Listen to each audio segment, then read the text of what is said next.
Question au gouvernement, vous partagez cet avis de Julien Dive? Oui, sur l'essentiel, bien sûr, je partage ce sentiment. Vous savez, ce qui se passe actuellement dans l'hémicycle, c'est peu mesuré, c'est que nous sommes une nouvelle génération. Ce qui me concerne, c'est pas tout à fait le cas, mais enfin, en tout cas, une nouvelle génération de Les députés. députés. Et on a tous eu d'autres vécus. Moi, j'ai eu le vécu de la recherche, de l'enseignement supérieur, de l'entreprise, de l'association. Et quand vous arrivez ici, force est de constater, puisqu'on en discute beaucoup entre nous, qu'on ne peut pas se satisfaire du fonctionnement de cette Assemblée. On a l'impression d'être quand même chez une vieille dame, un petit peu archaïque, un peu poussiéreuse. Et comme moi j'ai plutôt tendance, avec beaucoup d'autres, d'être plutôt dans le pragmatisme, là, on prend un choc culturel. Et le pragmatisme, c'est conduit à quoi? Se dire, bon, il faut qu'on change tout. Il me semble, il faut qu'on change tout. Parce que mieux travailler en amont la loi? Déjà, le député d'aujourd'hui n'est plus le député d'hier. D'abord, c'est un député qui souvent va venir pour un temps bref. On va avoir des renouvellements beaucoup plus fréquents qu'avant.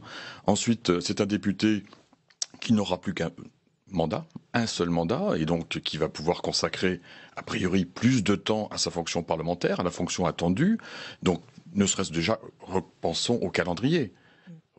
Le groupe Modem que je représente ici a fait des propositions. On souhaite pourquoi pas une quinzaine de jours de travail en commission, un travail de réflexion, une quinzaine de jours de travail en hémicycle, et puis une semaine 100% dédiée à notre circonscription. Il y a vraiment tout à recadrer parce que, vous voyez, là je suis chez vous, mais en même temps je devrais être en train de parler de phytosanitaire et puis me mettre en retard pour aller aux questions orales à l'hémicycle, et c'est ça toute la journée. Donc moi je suis un scientifique, et à un moment donné le scientifique il aime bien se poser, il aime bien réfléchir, il aime bien avoir le temps. Et là, le temps ne nous est pas donné. On reçoit des textes pratiquement du jour au lendemain. On n'a pas été associé en amont, comme l'a dit Monsieur Dive. Donc c'est compliqué. C'est compliqué. Il y a vraiment tout à rephaser, tout à reconstruire. Et puis surtout, être associé pendant tout le process de l'établissement de la loi. Je prends un exemple qui est très cher à ma collègue Marielle de Sarnez. Elle faisait cette réflexion. Voyons la séquence budgétaire dont nous sortons. 3 mois de séquence budgétaire. J'ai jamais vu une structure, j'ai jamais vu un État. Mes budgets. 3 mois de séquence budgétaire, alors que j'espère que pour le prochain, on l'espère tous, on sera associé pourquoi pas dès le printemps, et on sera dans la co-construction pour arriver effectivement au moment clé de l'adoption sur un travail qui est à peu près finalisé. Donc il y a vraiment, vraiment beaucoup de matière à, et je suis très heureux que sous notre pression, cette pression de ce néo-député que nous sommes, ce travail soit enfin fait. Il y a une question aussi qui revient beaucoup depuis le début de cette législature, Julien Dive, c'est la question du contrôle de la loi et de ce rôle de député qui a parfois été oublié par le passé. Aujourd'hui, c'est une nécessité de contrôler l'application de la loi. Il faut absolument avoir à 6 mois ou peut-être même un peu plus, après l'entrée en vigueur de la loi, un contrôle de l'application de la loi et de son efficacité. Il y a une proposition qui est faite, que je rejoins d'ailleurs, qui est celle de dire si 6 mois après il n'y a pas d'application, la loi est caduque. Et on revient au Parlement, le règlement du Parlement, et c'est le Parlement qui reprend son droit. Et je crois que c'est important de le faire. C'est important parce qu'on a aussi ce record mondial. Et on est les champions du monde de l'accumulation des normes, ça c'est un fait, mais aussi le champion du monde de l'accumulation des lois, des règles et des règlements, ce que certains appellent trivialement l'emmerdement administratif. Et je crois qu'il faudrait qu'on gagne aussi en efficacité parce que ce serait valable à la fois pour nous, dans un premier temps, mais ce serait aussi valable pour beaucoup et positif pour beaucoup de nos concitoyens. D'un mot sur une mesure très médiatique, vous me direz si elle est essentielle ou non, c'est la réduction du nombre de députés, Philippe Berta. Oui, là, on est encore dans l'excès, comme souvent dans ce pays, et effectivement, nous avons une sorte de record de nombre de députés quand on se compare, comme c'est le fait classiquement avec les États-Unis, par exemple. Bon, je crois qu'on peut se passer, à partir du moment où le député est dévolu totalement à sa fonction de député, et pas comme dans l'ancien temps, tout à la fois maire, président d'agglomération, je ne sais. Je pense que on peut très sérieusement envisager d'en réduire le nombre, mais je rajouterais qu'il y a un corollaire à ça. C'est que par contre, pour son travail, j'ai pas dit pour sa personne, mais bien pour son travail, il va falloir à un moment donné aussi penser à lui donner des moyens. Plus de collaborateurs. Plus de collaborateurs, du temps collaborateur. Je crois que là encore, par exemple, versus l'Allemagne, on a très très peu de moyens pour le travail qu'on est censé effectuer. Très rapidement avant de poursuivre, 400 députés. J'ai un désaccord avec mon collègue sur ce qu'il vient de dire par rapport à l'élu qui était parlementaire et maire, par exemple. Je crois vraiment que c'était aussi une école de l'élu, le fait de passer par ces mandats locaux. Ça nous permet aussi de gagner en expérience de terrain et de pouvoir mieux comprendre certains sujets qu'on est amené à débattre ou en tout cas amené à produire ici. Sur la réduction du nombre de parlementaires, en fait, on agite un chiffon pour aussi faire un peu d'audimat.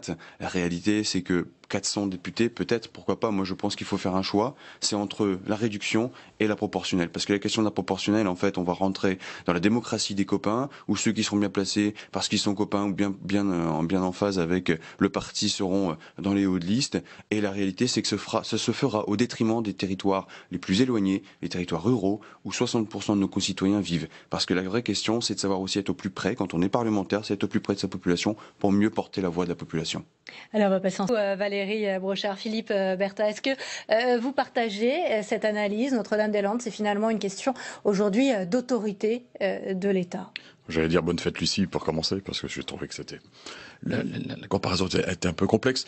Non, franchement, voyez, vous débarquez, vous êtes nouveau député, vous tombez sur un dossier comme ça, 52 ans. 52 ans. Je me mets toujours dans la peau de mes collègues anglo-saxons ou étrangers, j'ai la chance d'en avoir beaucoup, qui doivent, sur des exemples comme ça, qui doivent se dire, mais dans quel pays sont-ils? Comment peut-on m'expliquer que depuis 52 ans, on soit dans cette espèce de guerre de tranchées, où manifestement, majorité succédant à autre majorité, personne n'a été capable, à un moment de dire, on décide, on prend la décision, on a le courage.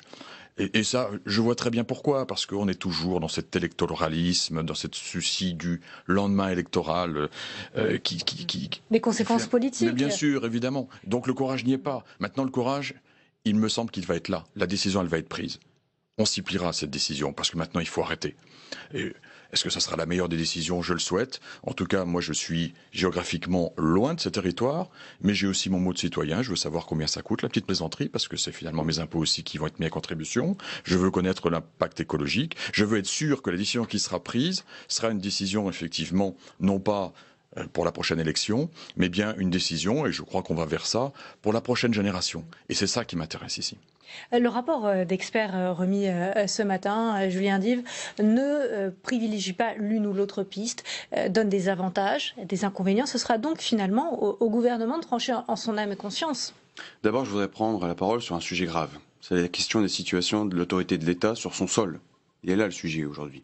Parce que cette situation est simplement la honte de la République française, qui est à genoux devant une poignée de zadistes, qui est ultra violent, qui est ultra contestataire, et qui attaque des gendarmeries, qui attaque des représentants de l'État, et devant lesquels il ne faut pas céder. Maintenant, pour parler du fond. Vous savez, ce rapport a été remis par 3 médiateurs. Dans ces 3 médiateurs, il y en a 2 qui sont des proches de Nicolas Hulot, qui est opposé, comme vous le savez, au projet de Notre-Dame-des-Landes. Quand vous voulez vous débarrasser de votre chien, vous dites à votre vétérinaire qu'il a la rage. Il se passe la même chose. Les conclusions sont clairement orientées sur ce projet. Deuxième sujet, Emmanuel Macron, alors candidat, avait dit qu'il ferait respecter la parole des citoyens qui se sont exprimés en juin 2016 sur ce projet très nettement en faveur de ce projet. Vous appelez donc à la construction de cet aéroport de Notre-Dame. J'appelle à 2 choses. Premièrement, j'appelle le président de la République à respecter sa parole et à être à l'écoute des gens qui se sont exprimés lors du référendum. Deuxièmement, je lui demande de faire rétablir l'ordre et de ne pas céder face à l'anarchie. La réalité, c'est que si ce projet n'aboutit pas, le président de la République aura perdu face aux zadistes.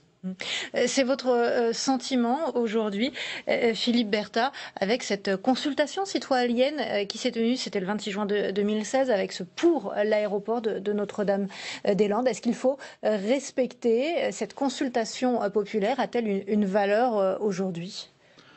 Déjà, je voudrais quand même reprendre ce qui vient d'être dit, parce que j'aurais bien souhaité qu'entre 2008, 2007, 2012, le courage politique se soit l'élection présenté. Du référendum s'est faite en 2016. Il est clair que c'est quand même à ces moments-là, justement, et en particulier, où la violence a été la plus forte, si on reprend les épisodes. Toutes les majorités successives ont été confrontées. Mais donc, voilà. Donc, aujourd'hui, 55%. Je ne sais pas s'il faut respecter ce référendum. Moi, ce que je veux, je suis un scientifique, c'est qu'on me pose les faits sur la table et qu'on fasse 2 colonnes, les plus, les moins, et qu'on avance le plus vite. Ensuite, nous sommes aussi dans des tensions économiques, nous sommes aussi dans des tensions environnementales très très fortes. Donc il faut effectivement que ce soit l'alliage de toutes ces décisions-là, de toutes ces problématiques-là, qui conduisent à la décision. Mais je me plierai à la décision, parce que je suis convaincu. Moi, remettre en cause les experts, c'est tellement facile. Je connais ça tout le temps. Dans le domaine scientifique, on remet toujours en cause les experts, évidemment. Mais aujourd'hui, il faut sortir de cela. Et je vois simplement qu'on va en sortir. Et je pense que collectivement, nous devrions nous en réjouir de cette sortie. Et cette sortie, je ne suis pas vraiment en souci, elle sera par le haut. Qu'est-ce qui doit primer aujourd'hui, Julien Dive, selon vous? Ce sont les intérêts économiques, climatiques, ou sont-ils conciliables dans l'une des deux options? Les deux sont conciliables, bien sûr, mais il y a même une troisième option. C'est la question, je l'ai dit tout à l'heure, c'est la question de l'autorité de l'État. C'est l'État qui doit être tout simplement souverain sur son territoire, parce que ce phénomène... Mais les majorités successives ont toutes été confrontées à Notre-Dame-des-Landes. Bien sûr, mais le président a pris un engagement fort. Je souhaite qu'il l'aboutisse et qu'il le réalise. La réalité, c'est que sur un projet comme celui-ci, s'il y a un abandon, en l'occurrence, on se retrouvera avec une situation semblable dans tous les projets, puisque je l'ai dit tout à l'heure, la victoire sera celle des zadistes, et à chaque fois que l'État portera un projet, on se retrouvera avec une contestation identique, et il sera impossible de faire marche arrière. Je pense qu'un alliage des trois, à la fois l'autorité de l'État qui doit se faire tout simplement, l'État doit être existant sur ces territoires aussi, et en même temps les intérêts économiques pour une région. C'est important pour une question d'emploi, pour une question de dynamisme économique, une question aussi de redressement économique de ce territoire. Et troisièmement, la question écologique. Je crois qu'on peut réussir à faire un bel alliage des trois. Les zadistes aujourd'hui sont-ils indélogeables, Philippe Berta? C'est la question qui se pose. Je crois que quelle que soit la décision qui sera prise, effectivement, courant janvier, la démonstration s'est faite qu'ils seront délogés. Il est hors de propos, pour le président de la République et pour la majorité actuelle, de laisser une zone de territoire, je dirais, hors de contrôle. Pourtant, c'est le cas aujourd'hui. C'est le cas aujourd'hui, mais c'est le cas depuis malheureusement depuis bien longtemps. Le problème, c'est qu'effectivement, les gouvernements se succèdent et ils n'ont rien fait. Et ils ont laissé effectivement prospérer cette fête par l'absence de décision politique. Faut-il craindre un nouveau Sivens ? Pardon ? Faut-il craindre un nouveau Sivens avec cette mort de Rémi Fraisse sur cette zone à défendre, ZAD, autour du barrage de Sivens? On est tout à fait capable de régler cette situation locale sans arriver à cette extrémité, j'en suis convaincu.